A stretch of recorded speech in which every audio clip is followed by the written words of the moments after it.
Hi guys. Hey April, how about you do a video in the daytime so you don't have to deal with the lighting that you keep complaining about in your last two videos. This is Kiba. Say hello, Kiba.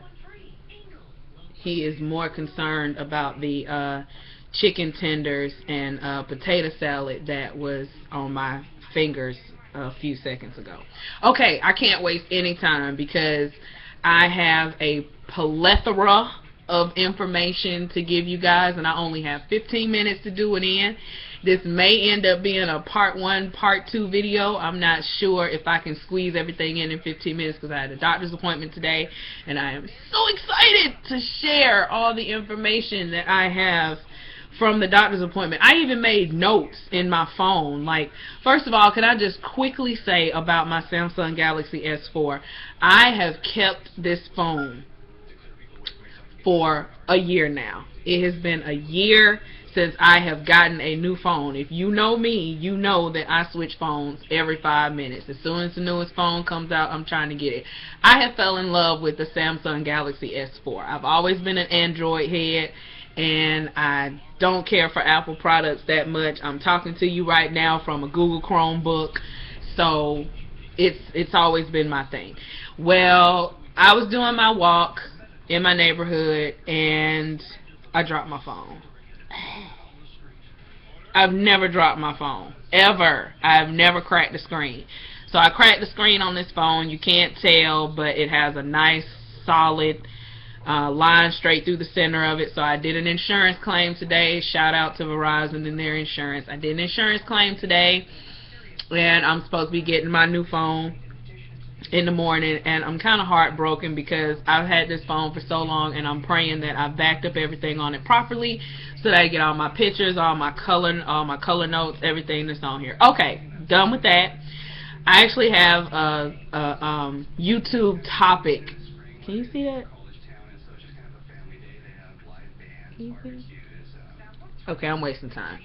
YouTube topics that I wanted to make sure that I covered. So, first of all, today is January 7th, 2015, and it is my best friend's birthday. I want to shout out to Christopher Eubanks. He is 33 years old today. I love him very much. We have been friends for 15 years, and he is the sunshine of my life. So I just want to shout out to him, and he'll be over later so we can watch the premiere of Empire together, and we are going to have some Olive Garden, and we are going to have a really good time. So there's that. Okay, I want to get to my clinic visit today and my blood work results. Today I went to the clinic. I have a clinic visit every week where they monitor my blood work to see how my blood work is doing. As far as white blood cell counts, red blood cells, platelet counts. They monitor my kidneys, they monitor my magnesium, potassium, everything in my body to make sure, excuse me, to make sure that everything is of normal levels or of functioning normal levels contingent to a cancer patient. So I get what is called a status report. They always give me a patient copy. I'm not sure if you can see what it looks like, but that's what it looks like. I know it looks like a bunch of gibberish, but I get a copy, and the mid-level nurse who I visit with on that particular visit gets a copy, and we go through all of my blood work. So long story short, my blood work looks good. My white blood cell count is 3.1, which is technically low. The range is anywhere between 4.8 and 10.8. So mine is a 3.1, so I would technically be considered neutropenic right now. What does neutropenic mean? Neutropenic basically means that my white blood cell count is not up to the levels where I would be able to fight my own infection. So if I got a cold, or if I got a flu, or if I got sick, it would be detrimental. Well, not deadly or anything like that, but it would be really, really hard for me to get well. So I have to stay away from people that are sick. I have to stay away from crowds, no football games, no baseball games, basketball games. If I go to the grocery store, I try to sneak in there at like 6 or 7 in the morning when nobody's in there. Otherwise, I have to wear a mask. I have to be really careful with where I'm going out and how often I go out, just because you never know where sickness is. Sickness is always everywhere. So that's the white blood cells. The other thing that they really pay attention to is my magnesium, which should be anywhere between 1.6 and 2.3, and mine is 1.6, which is normal, which is good. I'm also on a magnesium supplement, so that's the reason why that's on there. My potassium, she talked to me about today. Potassium is right at borderline being low, so instead of putting me on another pill, which I'm so happy that Northside is not in the business of always putting somebody on a pill, she said eat bananas. So I went and bought me some bananas today. Have a banana every morning, lickety split. Your potassium should be good.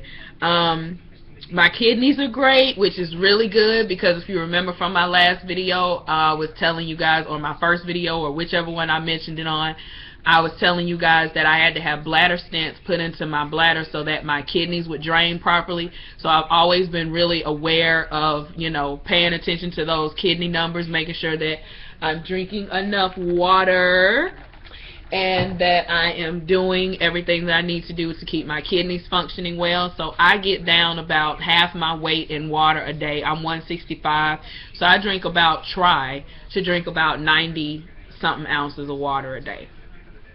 So that was the blood report. She also said that she wanted me to be on Colace, which is a stool softener. Those of us who are undergoing chemotherapy, we have issues with making sure that we are going to the restroom in a normal fashion, if you will. I have been blessed enough to be going once a day. Hey, listen. Let's just clear this up right now. I don't have any problem talking about my poop, okay? I poop. I talk about my poop. I talk to my husband about my poop, because when you have been constipated for 6 days straight, and when you have been in the hospital for 6 days straight, you really are blessed to be pooping on a regular basis. What are you going through? No. Sweet puppy. So yeah, poop. Talk about it. Look at it. Make sure it's a good color. Make sure it's good, because it's a great indication that something might be going on with you. Okay. So there's the clinic visit. Also, I had a visit from my transplant doctor, Dr. Scott Solomon, who is fine, from among other things, and my sister is dating him in her mind. Don't tell anybody I told you that. She's gonna watch this video and kill me. But he visited me and gave me an update on my transplant status, because we all know that I'm doing this, working towards a stem cell transplant. So I sent everybody out text messages earlier with the information, so I'm just gonna like kind of read the text message, because that's really all of the information. Okay. The doc came to Kiba, really dog, I can't. So the doc came to visit me. He's very optimistic that my brentuximab chemo, which is the chemo that I have had 3 cycles of already, he's very optimistic that the brentuximab chemo is putting me in remission, and I have 2 options for transplant. When we were looking in the BeTheMatch.org registry for the unrelated donor, it looks like I'm not going to be using that option. I'm not going to be using an unrelated donor, because my doctor is not pleased with the numbers that are coming back from the donors. So we're not going to be doing that. I have 2 other options that I'm going to be using. The first is a haplotransplant, which is a half transplant from a stem cell donor, which would be my sister, Bobby Siobhan Butler. She is my half match for my stem cell transplant. So she's an option. And then another option is a cord blood transplant, which in layman's terms, is the stem cells from an umbilical cord to cure my cancer. How about that? We are getting super age technology here on this stuff. We are really, really getting to the nitty-gritty of what we used to watch on TV and movies is actually going to be curing me and killing my cancer. So my doctor checked the cord blood registry, which is both global and nationwide. And the good news is I do have cord blood units available. I do have a cord blood donor units. So my sister is available for transplant, and my the cord blood is available for transplant as well. So yay. Good, good, good. No more searching for a donor. The donor is set. We're going to be using one or the other. Now, what decides which one we're going to be using? Well, really it's a toss-up. It is the side effects are the same for both transplant with regard to me healing from the transplant and my body responding in a positive way to give me a better chance at beating my cancer. So what that means is really it's a toss-up. From what I understand right now, of course, I'll be getting more information, once my scan comes back. My scan appointment is January 14th, and once I have the scan and get the scan results back, then we're going to start going forward with transplant. So I'll know which one we're going to end up using. As far as I know, both the cord blood and the haplo, the half transplant, both have a similar return with the patient contracting graft versus host disease. And I may have covered that in a video, but just in case I didn't, graft versus host disease in layman's terms is a disease that a transplant patient can get that what basically happens in the body is the graft, which is the stem cells, go into the body, and which is the host, and the host basically says, what the hell is this? I don't want it.